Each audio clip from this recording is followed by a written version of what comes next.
Welcome back to Old Future, guys. This video is for my vegan and plant-based friends and people who are into food policy and healthy food and stuff like that. I think you'll understand this analogy. So we know that the USDA, the U.S. Department of Agriculture, has a huge conflict of interest because it's charged with two things. Number one is ensuring the success of America's agriculture business, and number two is disseminating information on health and nutrition to the public.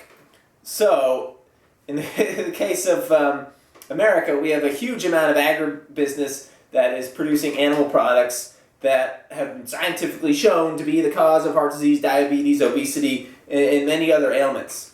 But yet, the USDA is charged with supporting that industry. So they have to come out with things like the food pyramid that show that, meat is part of a healthy diet. And so their hands are kind of tied, even though the information shows, clearly incriminates the very business that they're supposed to support. They have to continue supporting them because of this conflict of interest. And so this is where we get all this bad data, and the government does nothing to stop the continued food poisoning of the populace.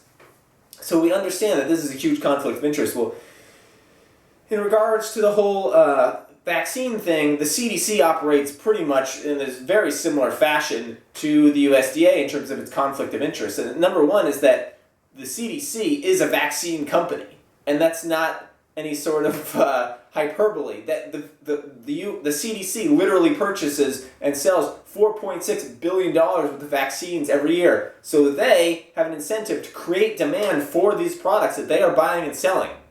And if they are left with, left holding the bag, so to speak, on this inventory that can easily spoil and does expire, that's a lot of taxpayer money that's being lost. So they have an incentive to push these drugs on people, literally.